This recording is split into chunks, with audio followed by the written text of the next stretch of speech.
Rupee network நண்பர்கள் அனைவருக்கும் வணக்கம். இன்னைக்கு நம்ம பார்க்க போற வீடியோ ஷேர் மார்க்கெட் பொறுத்த வரைக்கும் ஒரு டார்க் சைடு அப்படின்னு சொல்லலாம்.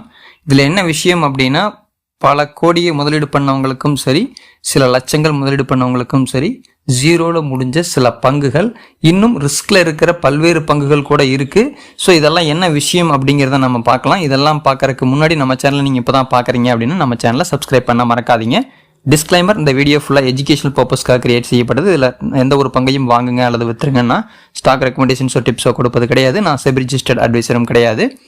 இன்னைக்கு முக்கியமான விஷயம், நிறைய பேர்த்துக்கு உள்ள பங்கு சந்தைக்குள்ளே வந்தால் பல கோடி சம்பாதிச்சிடலாம், நான் இவ்வளோ சம்பாதிச்சிட்டேன் அவ்வளோ சம்பாதிச்சிட்டேன்னு சொல்கிறவங்களுடைய எண்ணிக்கை அதிகம்.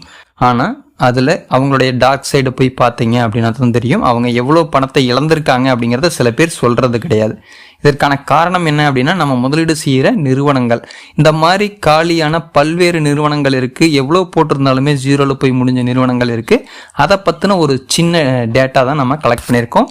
அதில் முதல் இடத்துல நம்ம பார்க்க போகிறது லேண்ட்கோ இன்ஃப்ரா. இதெல்லாம் மிகப்பெரிய அளவில் ஹைப் கிரியேட் ஆகிட்டு நிறைய பேர் ட்ரேட் பண்ணிட்டும் இருந்தாங்க.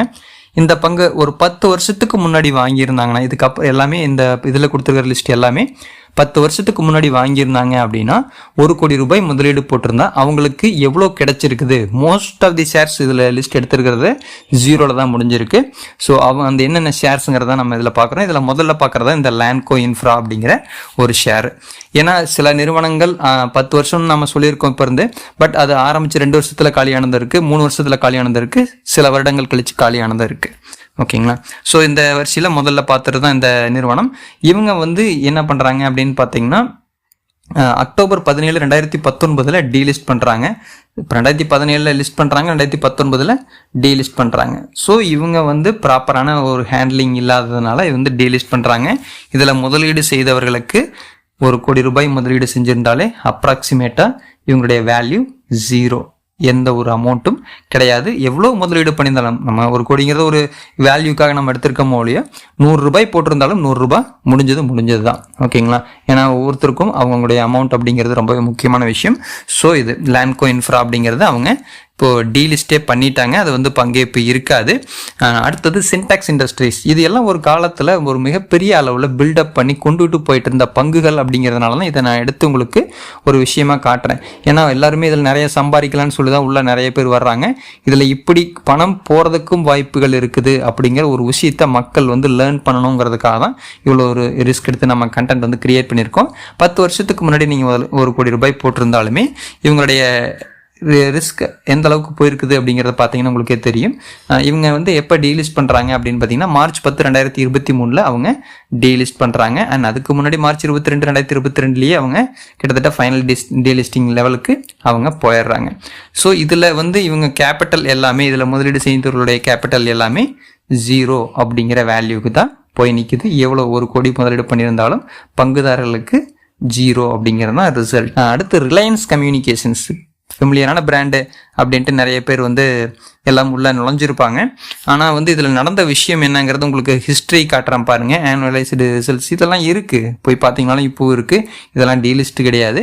பட் என்ன விஷயம்னு பாருங்கள், 10 வருஷத்துக்கு முன்னாடி வாங்கியிருந்தாலும் -33, 7 வருஷத்துக்கு முன்னாடி வாங்கியிருந்தாலும் -6, 5 வருஷத்துக்கு முன்னாடி வாங்கினாலும் -23. ஸோ 1 வருஷத்துக்கு முன்னாடி வாங்கியிருந்தாலும் கூட 45% மைனஸ். எல்லாமே ரெட்டு. 10 வருஷத்துக்கு முன்னாடி வாங்கியிருந்தால் அவங்களுக்கு எப்போவுமே ரெட்டாக தான் இருந்திருக்கும்.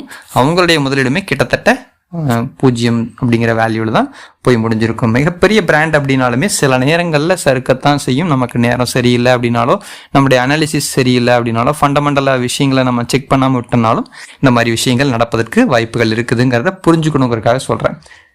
DHFL அப்படிங்கிற ஒரு பிராண்டு, இதில் சொல்கிறது எல்லாமே ஃபெமிலியரான பிராண்டு, ஒரு ட்ரெண்டில் நல்லா போயிட்டு இருந்த பிராண்ட்ஸ் தான்.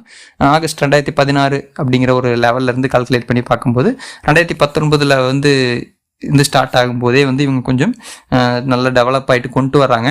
ஆனால் ஜூன் 8, 2009 பார்த்தீங்கன்னா 2021 இவங்களுடைய எஸ்டிமேஷன் வேல்யூஸ்லேயே எல்லாமே லிக்விடேட் ஆகிட்டு இவங்கள முதலீடு செய்தவர்கள் எல்லாருமே ஜீரோவுக்கு தள்ளப்படுறாங்க. ஜூன் 14, 2021 அஃபீஷியலாக இவங்க இந்த ஸ்டாக்கை டீலிஸ்ட் பண்ணுறாங்க, இந்த DHFL அப்படிங்கிறத.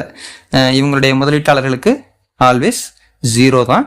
இந்த முதலீடில் இதில் 1 கோடி ரூபாய் முதலீடு பண்ணியிருந்தாலும் அவங்களுடைய வேல்யூ ஜீரோவில் தான் போய் முடிஞ்சிருக்குதுங்கிறத மைண்டில் வச்சுக்கோங்க. அடுத்ததாக எஸ்ஆர் ஸ்டீலு, இதுவும் ஃபெமிலியரான பிராண்ட் தான். பட் வந்து இருக்கிற சுச்சுவேஷன் அப்படிங்கிறது நல்லா புரிஞ்சுக்கோங்க. ஏன்னா ப்ராப்ளம் வந்து சால்வ் பண்ண முடியாத காரணங்கள்னால இந்த நிறுவனங்களை இவங்க வந்து கலைக்கிறாங்க அல்லது க்ளோஸ் பண்ணுறாங்க. பேமெண்ட் வந்து சால்வ் பண்ண முடியாமல் போகுது, அவ்வளோதான் விஷயம். ஸோ இதில் வந்து பார்த்திங்கன்னா இவங்களுடைய ப்ராப்பராக இவங்களால கண்டினியூ பண்ண முடியல, நஷ்டத்துக்கு கொண்டு போயிட்டாங்க அப்படிங்கிற ஒரு சூழ்நிலை காரணமாக இது வந்து பண்ணுறாங்க. இவங்களுடைய ஸ்டாக் எக்ஸ்சேஞ்சில் டீலிஸ்டிங் அப்படிங்கிறது December 7, 2007 இவங்க டீலிஸ்ட் பண்ணுறாங்க. ஸோ இதில் முதலீடு பண்ணவங்களுக்குமே ₹1 கோடி முதலீடுங்கிறது இப்போத்த கரண்ட் வேல்யூ 0 தான். ஏபிஜி ஷிப்யார்ட் அப்படிங்கிற ஒரு நிறுவனம், இந்த நிறுவனம் வந்து நல்லா ஸ்டார்டிங்கில் நல்லா தான் போயிட்டு இருந்துச்சு. எகெயின் வந்து போக என்னாச்சு அப்படின்னு பார்த்தீங்கன்னா பர்ஃபார்மன்ஸ் வந்து கொஞ்சம் லோ ஆச்சு. அதுக்கப்புறம் அவங்க என்ன பண்ணுறாங்க, நிறைய இஷ்யூஸ் வந்து கிரியேட் ஆச்சு. அதன் பிறகு டீலிஸ்ட் ஆகுது. March 2, 2020 இந்த நிறுவனத்தை வந்து டீலிஸ்ட் பண்ணுறாங்க. இந்த நிறுவனத்தில் முதலீடு பண்ணாங்க அப்படின்னாலோ, லாங் டேர்மில் இருக்கட்டும்ட்டு வாங்கி போட்டு கண்டுக்காமல் இருந்தாலோ, இந்த லிஸ்ட்டில் இருக்கிற எந்த பங்கு வச்சுருந்தாலுமே அவங்களுடைய மதிப்பு இப்போ 0 இருக்கும், பங்கே இல்லாமல் போயிருக்கு அப்படிங்கிறதான் முக்கியமான விஷயம். ஆம்டெக் ஆட்டோ நிறுவனம், இந்த நிறுவனம் வந்து இதுவும் இன்சால்வெண்ட் ப்ராப்ளம்ஸ் தான். ஸோ இது தீர்க்க முடியாத பல்வேறு பிரச்சனைகள்னால தான் இதை வந்து முடியாது, இதில் லாபம் தர முடியாது அப்படிங்கிற ஒரு பல்வேறு காரணங்களால் க்ளோஸ் பண்ணுறாங்க. அதாவது விளக்கங்கள் வேணால் வேறுபட்டவையாக இருக்கலாம், ஆனால் முதலீடு செய்தவர்களுக்கு ரிசல்ட் என்னவோ 0ங்கிறது தான் இதில் மாற்ற முடியாத உண்மை. எஃபெக்டிவ் டேட் இதில் வந்து டீலிஸ்டிங் டேட்டு September 27, 2021 பிஎஸ்சி என்எஸ்சியிலேருந்து அவங்க ரிமூவ் பண்ணுறாங்க. ரீசன் வந்து ஒவ்வொன்றும் இன்சால்வெண்ட்னு தான் போட்டிருக்காங்க, இன்சால்வென்சி தான் கொடுத்துருக்காங்க. பட் நமக்கு நம்ம வேல்யூவாக அமௌண்ட்டாக பார்க்கும்போது அது நமக்கு 0 தான் கொடுத்துருக்கு அப்படிங்கிறது தான் உண்மையான விஷயம். அடுத்ததாக IVRCL, இந்த பிராண்டுமே வந்து ஃபெமிலியரான இருந்த ஷேர் தான். இந்த ஷேர் வந்து ஆக்சுவலாக க்ளோஸ் பண்ணுறாங்க என்எஸ்சியில். எப்போ அப்படின்னு பார்த்தீங்கன்னா 2019 September 3 ரெண்டுலேயுமே இருந்து ரிமூவ் பண்ணுறாங்க. National stock exchange, Bombay stock exchange ரெண்டுலேருந்துமே இவங்க 2019 ரிமூவ் பண்ணிட்டாங்க. ஸோ இதனுடைய முதலீட்டாளர்களுக்கும் கிடைத்தது என்னவோ 0 அப்படிங்கிற வேல்யூ தான். எரா இன்ஃப்ரா இன்ஜினியரிங், இந்த நிறுவனத்துடைய ரிசல்ட்டுமே வந்து இன்சால்வெண்ட் இஷ்யூஸ், பட் வந்து லிக்விடேஷன்ஸ் இஷ்யூஸ் காரணமாக இந்த கம்பெனியுமே க்ளோஸ் ஆகுது. இதனுடைய டீலிஸ்டிங் அப்படின்னு பார்த்தீங்கன்னா July 4, 2018 க்ளோஸ் பண்ணுறாங்க. சஸ்பெண்ட் ஆகுது, மறுபடியும் வருது, சஸ்பெண்ட் ஆகுது. பட் இதில் வந்து முதலீட்டாளர்களுக்கு என்னவோ ரிசல்ட்டு 0 தான் முடிஞ்சிருக்கு. Initial value 0. ₹1 கோடி முதலீடு பண்ணியிருந்தால் 10 வருஷத்துக்கு முன்னாடி பண்ணியிருந்தாங்கன்னா இப்போத்த வேல்யூ அது 0 தான். ஏன்னா நிறைய பேர் லாங் டேர்ம் அப்படிங்கிற எண்ணத்தில் போட்டுட்டு என்ன நடக்குதுன்னு கவனிக்கிறது இல்லை. ஸோ அதுக்காக இந்த விஷயத்தை நான் ஹைலைட் பண்ணி சொல்கிறேன். சொல்யூஷன்ஸ், இந்த இதுவுமே வந்து ஒரு பீக் வந்து நல்ல பீக்கில் போச்சு, நல்லா டெவலப் ஆகி நிறைய பேர் வந்து முதலீடு பண்ண ஆரம்பித்தாங்க, ட்ரேட் பண்ண ஆரம்பித்தாங்க. எக்கச்சக்கமான ப்ராசஸ் வந்து போயிட்டு இருந்த நிலையில் ரன்னிங்கில் இருந்துகிட்டு இருக்கு. இதனுடைய 10 வருஷத்துக்கு முன்னாடி முதலீடு பண்ணியிருந்தாங்கன்னா 23% மைனஸ், 7 வருஷத்துக்கு முன்னாடி முதலீடு பண்ணியிருந்தாங்கன்னா 5%, 5 வருஷத்துக்கு முன்னாடி முதலீடு பண்ணியிருந்தால் கூட -25. ஸோ கடைசி 1 வருஷத்துக்கு முன்னாடி பண்ணியிருந்தால் கூட 47% மைனஸ். எல்லாமே மைனஸ். எப்போ போட்டிருந்தாலுமே பணம் பாசிட்டிவ்க்கான வாய்ப்புகள் கிடையாது. இடைப்பட்ட நாட்கள் ஏதோ 1-2 நாட்கள் ட்ரேட் பண்ணுறதுல மூலமாக சம்பாரிச்சிருந்தாலும் லாங் டேர்முக்கு வச்சுருந்தவங்களுக்கு ரிசல்ட் என்னவோ 0 தான், அப்ராக்சிமேட்டான ஒரு வேல்யூ. இந்த வீடியோவினுடைய நோக்கமே இந்த மாதிரியான விஷயங்கள் இருக்குது அப்படிங்கிறத நீங்கள் தெரிஞ்சுக்கணும் அப்படிங்கிறதுக்காக தான். எந்த ஒரு நிறுவனத்தையும் நம்ம வந்து தவறாகவோ குறைவாகவோ நம்ம சொல்ல வரல.